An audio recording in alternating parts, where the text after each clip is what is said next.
Good morning friends. आज का topic है द्विघात बहुपद के गुणनखंड। आज हम सीखेंगे द्विघात बहुपद को कैसे आसानी से गुणनखंड कर सकते हैं। ये क्लास 7, 8, 9 और 10 के लिए काफ़ी महत्वपूर्ण रहेगा। सबसे पहला आप देख लीजिए कि द्विघात बहुपद का रूप कैसा होता है। तो आप देख रहे हैं कि द्विघात बहुपद का रूप जो होता है वो होता है x² plus bx plus c के रूप में होता है। ठीक, समझ लीजिए कि ये जो c होता है आपका अचर पद होता है।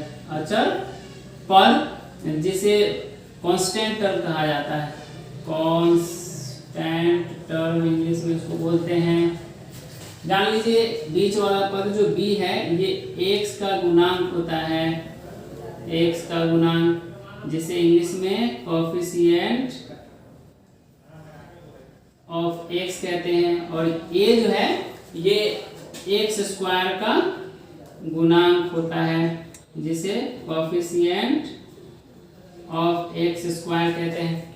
अब जान लीजिए दोस्तों कि आपको इसका गुणनखंड करना है। तो सबसे पहले आप याद रखिए कि सबसे पहला कॉन्सेप्ट जो होता है वो होता है अचर पद को a से गुणा करना। इस अचर पद को x² के गुणांक से गुणा करना है, जो इसका कोएफिशिएंट है उससे गुणा करना है। अब प्राप्त प्रोडक्ट जो आपका प्राप्त गुणनफल होगा उसका फैक्टर करना, अभाज्य गुणनखंड करना। जैसा आप देखिए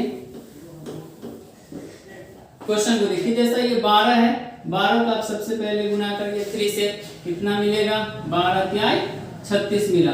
अब ये प्राप्त 36 जो प्रोडक्ट आया इसका अभाज्य गुणनखंड करना है। अब अभाज्य गुणनखंड करने के लिए आपको जानना पड़ेगा कि अभाज्य गुणनखंड होता कैसे है। तो आप जान लीजिए कि अभाज्य गुणनखंड करने के लिए इसको अभाज्य संख्या से भाग देना होता है। किससे देना होता है? अभाज्य संख्या से भाग देना होता है। जैसे आपका अभाज्य संख्या होता है, अभाज्य संख्या होता है 2, 3, 5, 7, 11, 13, 17, 19 डॉट डॉट बहुत सारी संख्याएं हैं। हाँ, वैसी संख्या जो स्वयं और 1 से डिविजिबल हो उसे अभाज्य संख्या कहते हैं। समझने की कोशिश करिए दोस्तों, वैसी संख्या जो खुद से, स्वयं से, इटसेल्फ से और 1 से डिवाइड हो अभाज्य संख्या होता है। उसका कोई दूसरा फैक्टर नहीं होता है। तो इस संख्या का अभाज्य गुणनखंड करना है तो सबसे पहला आप 2 से डिवाइड करिए, नहीं करता है, नहीं भाग लगेगा। 3 से करेंगे, नहीं लगेगा। 5 से, इस अभाज्य संख्या से ही डिवाइड करना होता है। तो आपके पास है सबसे छोटी अभाज्य संख्या 2 से इसको डिवाइड किया, आपको आया 18। फिर 2 से डिवाइड करेंगे, 9 बार में डिवाइड हो जाएगा। फिर 3 से करेंगे, 3 बार में डिवाइड हो गया। आपका गुणनखंड आया 2 × 2 × 3 × 3। अब आपको क्या करना है, यहाँ पे एक पेयर लगाना है। काफी आसान है पेयर लगाना। ऐसा 2 पेयर जो गुना प्रोडक्ट आपका 36 है, इस गुना करने से आपका 36 आ रहा है। तो ऐसा 2 का पेयर बनाइए। पहला पेयर हो जाएगा 2 को 18 से मल्टीप्लाई करेंगे। दूसरा पेयर आ जाएगा 2 2 जब 4 को 9 से मल्टीप्लाई करेंगे। तीसरा पेयर आएगा 2 2 जब 4 3 जा 12 × 3। चौथा पेयर आ जाएगा आपका 3 2 जा 6 × 6। पांचवा पेयर आ जाएगा 36 × 6। इस आपके पास अब प्राप्त है 5 पेयर। इन पांचों पेयर में से एक ऐसा पेयर आपको सिलेक्ट करना है जो ऐड या सब्ट्रैक्ट करके, मींस जोड़ के या घटा के बीच वाला टर्म आपको प्राप्त हो जाए। अब सवाल उठता है कि जोड़ना है या घटाना है। आप कैसे जानेंगे कि जोड़ना है घटाना है? तो आप जान ले कि जो अचर पद का सिंबल होगा, मींस अचर पद और x² के गुणांक का गुणनफल का जो सिंबल होगा वही आपको बताएगा कि बीच वाला पद गुना करके लाना है, सॉरी जोड़ के लाना है या घटा के लाना है। जैसे आपका प्लस है, प्लस में मल्टीप्लाई किए तो 36 आपका प्लस में आया। मतलब क्या, जोड़ के बीच वाला पद लाना है। क्या करके लाना है? जोड़ के लाना। काफी आसान है। अब इसमें से खोज लीजिए। 18 और 2 20 आया, 9 4 13 आया। आपको लाना है 13, मींस ये वाला पेयर आपको काम करेगा। बाकी सब यूजलेस है यहाँ पे इसके लिए। अब क्या करना है, अगला स्टेप है कि आप x² वाले पद को जैसा है वैसा ही लिख लीजिए। उसके बाद आपको ये जो बीच वाला टर्म है इसी को 2 पार्ट में बांटना है जो आपने यहाँ पे गुणनखंड किया। पहला टर्म है 4, दूसरा टर्म है 9। तो लिख लीजिए 4x प्लस 9x, दोनों को प्लस में लिखना है। प्लस में इसलिए लिखना है चूंकि आपको ऐड करके प्लस में 13 लाना है, जब दोनों प्लस में रहेगा तो इन्हें 13 प्लस में आएगा। अगर एक को माइनस में रखेंगे, एक को प्लस में रखेंगे तो वो सब्ट्रैक्ट हो जाएगा, घट जाएगा, ठीक। अगर दोनों को आप माइनस में रखेंगे तो प्रोडक्ट आपका प्लस में आ जाएगा, लेकिन ये माइनस माइनस जो माइनस वाले दो टर्म जब एक साथ जोड़ते हैं तो वो माइनस में आ जाता है आंसर, तो दोनों प्लस में आएगा। और लास्ट टर्म जो आपका अचर पद है उसे जैसा है वैसा ही लिख लीजिए। अब आपके पास 4 टर्म प्राप्त हो गए। कितने टर्म है? 4 टर्म है। अब 4 टर्म में दो दो टर्म का कॉमन लेंगे, दो दो टर्म का कॉमन लेंगे। अब कॉमन कैसा लेना है वो भी आप ध्यान दीजिए यहाँ कि कॉमन लेना काफी आसान है, या तो आप डायरेक्ट ले सकते हैं, या अगर समझने में दिक्कत हो तो यहाँ से समझिए। पहला टर्म है 3x² को 3x² लिखिए, इसका फैक्टर कर लीजिए 3 into x। आप लिख सकते हैं 3x² को 3 into x, क्योंकि x का स्क्वायर है मतलब 2 बार लिख सकते हैं।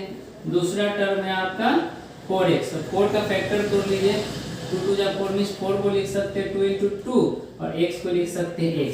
आपको क्या करना है कि वैसा टर्म जो दोनों में कॉमन उसको सर्किल कर लीजिए, इस x से इस x को सर्किल कर लीजिए। बाकी 3 अकेला है, इसमें नहीं है, x है इसमें नहीं है, 2 है इसमें नहीं है, मींस ऐसा एक ही टर्म है जो दोनों में कॉमन है, उसको सर्किल में डाल लिया। अब क्या जो गोल हो गया उसे आप लिख लीजिए और ब्रैकेट दीजिए, मींस ये दोनों में कॉमन क्या आया? x आया। बाकी फर्स्ट टर्म में क्या बचा? 3x बचा, फर्स्ट टर्म के सामने 3x प्लस का सिंबल है प्लस। सेकेंड टर्म में क्या बचा? 2 2 जा 4 लिख लिया हमने। अब काफी आसान है, इसको देखिए 9x + 12 में क्या कॉमन होगा? तीसरा टर्म लिखिए 9x, तो 3 into 3, 9 का फैक्टर 3 3 जा 9, 3 into 3 into x। Fourth term है आपका 12, 12 का फैक्टर करिए, 2 6 जा 2 3 जा, इसको आप लिख सकते हैं 2 into 2 into 3। काफी आसान है, गोल करिए, सर्किल बनाइए, ये मिल गया आपका 3, और इस 3 के बदले कोई नहीं, इस 3 के बदले कोई नहीं, मींस आपका यहाँ पे दोनों में सर्किल होने वाला एक ही टर्म है। तो आप क्या ले सकते हैं कॉमन? +3 कॉमन ले सकते हैं, दोनों जगह प्लस है तो प्लस कॉमन ले लीजिए। अब बचा क्या? थर्ड टर्म में बचा 3x, अब प्लस फोर्थ टर्म में बचा 2 into 2 = 4। अब आगे क्या करना है कि अब देखिए आप कि यहाँ अब ये एक टर्म अकेला और एक टर्म ये अकेला, 2 टर्म मिला। यहाँ पे खोजना है कि कॉमन कौन है, देख लीजिए 3x + 4, 3x + 4 ये कॉमन दिख रहा है, मींस 3x + 4 यहाँ पे आपका कॉमन हो जाएगा, बच गया x + 3, x + 3 आपने लिख लिया, ये हो गया। अब यहाँ से शून्यक निकालना होता है। क्या निकालना होता है? शून्यक निकालना होता है। तो शून्यक निकालने के लिए x का मान निकालने के लिए आप क्या करेंगे कि इसको शून्य के बराबर करेंगे, =0 कर लेंगे। तो आपको लिख लेना है शून्य के बराबर करने पर दोनों टर्म को आप शून्य के बराबर कर लीजिए।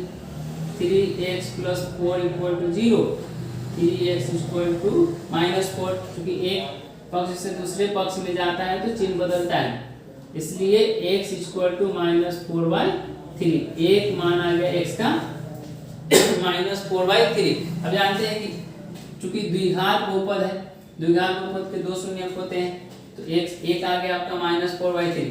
फिर ये जो बचा,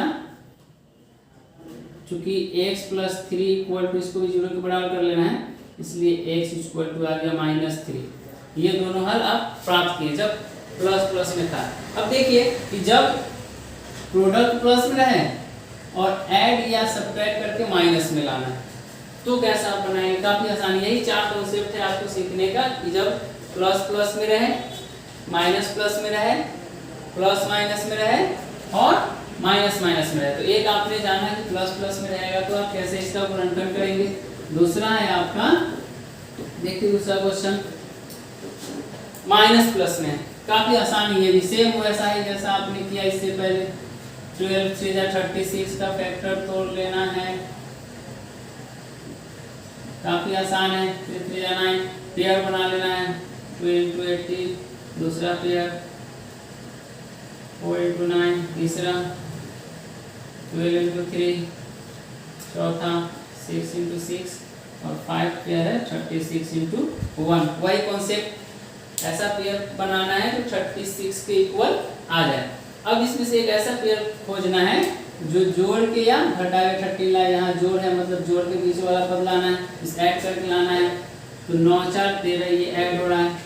अब सवाल उठता है कि यहाँ पे ऐड करके 13 प्लस में लाना था, यहाँ पे ऐड करके माइनस में लाना है, तो माइनस में कैसा आएगा। तो एक बात ध्यान दे कि जब दो टर्म माइनस में है तो ऐड होके वो सिंबल उसका माइनस आता है, जब दो टर्म प्लस में हो तो सिंबल ऐड करेंगे तो ये +13 आएगा। जिस आपको लाना है माइनस में तो दोनों टर्म को क्या करेंगे माइनस में रखेंगे, क्योंकि फिर इसको गुना करेंगे -4 × -9 तो +36 आपका यहाँ पे प्रोडक्ट आ जाएगा। फर्स्ट टर्म को जैसा है वैसा उतारिए, दो भाग में बांट लेना है, एक लिख लेना है -4, एक लिख लेना है -9, +12 को जैसा है वैसा। उसके बाद फिर यहाँ पे आपको दो टर्म मिला, 4 टर्म है तो दो टर्म का कॉमन लेंगे जैसा उसमें किया था। ये 3 और 4 है, x² और x से एक तरीका और है कॉमन लेने का कि अगर किसी वेरिएबल को कॉमन लेना है तो जिसका पावर छोटा है वो कॉमन हो जाता है। यहाँ x² और यहाँ पे x है, दोनों में छोटा पावर किसका है x का है, तो x कॉमन हो जाएगा। नंबर 3 4 HCF एक होता है जिसका कॉमन नहीं होगा। एक तरीका और है संख्या कॉमन लेने का कि जो संख्या से दो संख्या में से यदि कॉमन लेना है तो उसका HCF निकालेंगे, जो HCF आएगा वही कॉमन हो जाता है। तो 3 और 4 का HCF 1 है तो 1 कॉमन होगा नहीं, होगा कॉमन लेकिन लेंगे नहीं क्योंकि 1 तो सब जगह रहता है। तो x कॉमन हो गया, यहाँ पे लिखेंगे 3x माइनस यहाँ पे 4।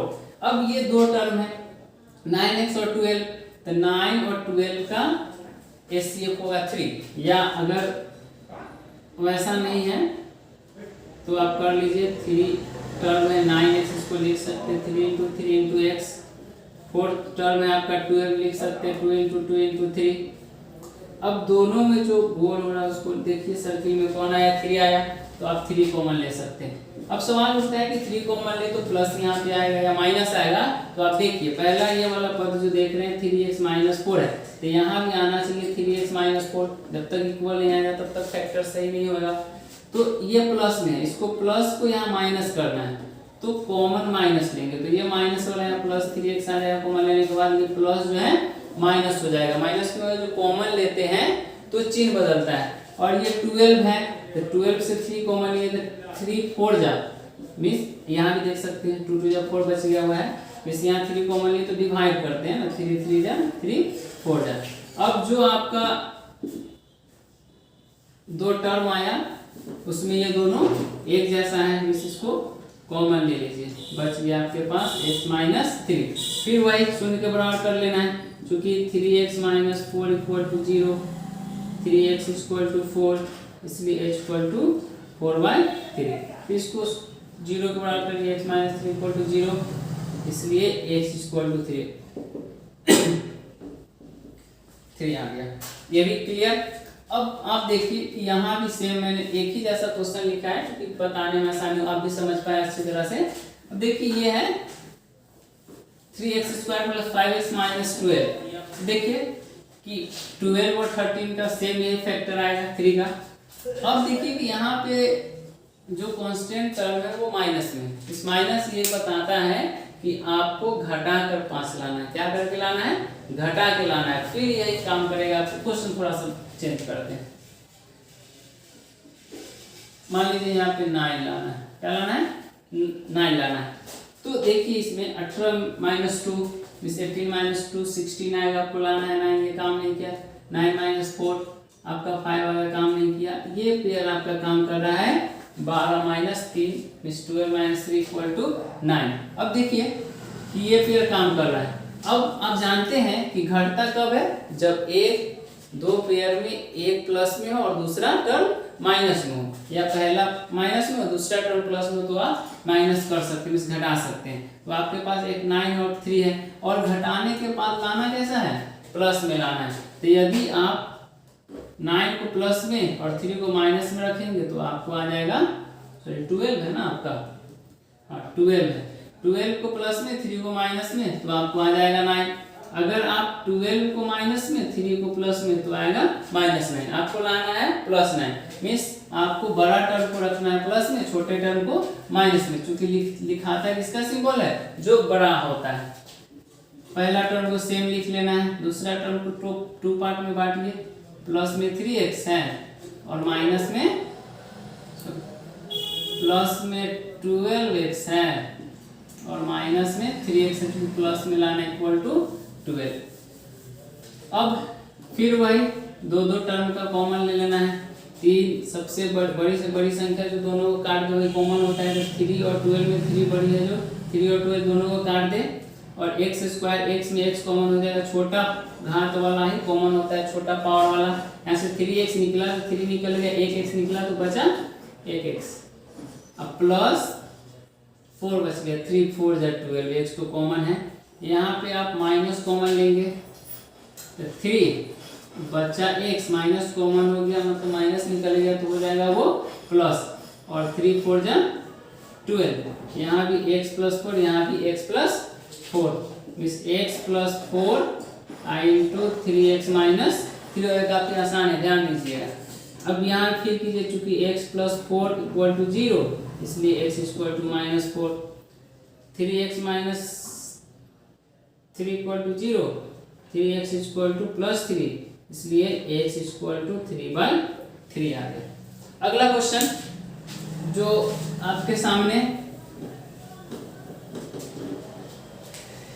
ले लीजिए 3x स्क्वायर माइनस 9x ले लेते हैं और माइनस 12। अब क्वेश्चन देखिए, क्योंकि अचर पद भी माइनस में है और बीच वाला टर्म भी आपको माइनस में लाना है, तो काफी आसान है। फिर वही क्रिया करिए, 12 को 3 से मल्टीप्लाई 36 आया, फिर वही फैक्टर करना है, काफी आसान है। पहला आ गया। अब इसमें से खोज लीजिए ऐसा कोई टर्म जो गुना करने से 36 आए और घटाने से माइनस। आप एक उसमें से निकाले थे 12 और 3 का, देखिए कि 12 3 36, 12 में से 3 घटेगा तो 9 आ जाएगा। पहला टर्म को जैसा वैसा लिखिए। दूसरा आप यहाँ क्या करेंगे कि बड़ा टर्म में 12 को माइनस में और छोटा को प्लस में रखना है। प्लस में इसलिए रखना है, बड़ा को माइनस में इसलिए रखना है क्योंकि आपको जो आंसर लाना है वो माइनस में लाना है, बीच वाला टर्म माइनस में लाना है, इसको लिए माइनस में रखेंगे और छोटे को प्लस में, क्योंकि सिंबल जो दिखाता है हमेशा बड़े वाला का दिखाता है। अब -12 करेंगे। अब दो टर्म का है, यहाँ पे कॉमन लीजिए, 3x कॉमन होएगा तो x माइनस 4, यहाँ से प्लस 3 कॉमन लेंगे तो x minus 4, x minus 4 into 3x plus 3। अब क्या करना है, शून्य के बराबर कर लेना है, चूंकि x माइनस 4 इक्वल टू 0, इसलिए x इक्वल टू 4। फिर इसी प्रकार यहाँ 3x plus 3 equal to 0, 3x equal to -3, इसलिए x इक्वल टू -3/3। इस आपको सीखना था केवल ये गुणनखंड करना। आप सीखा, अगली बार नेक्स्ट क्लास में। धन्यवाद।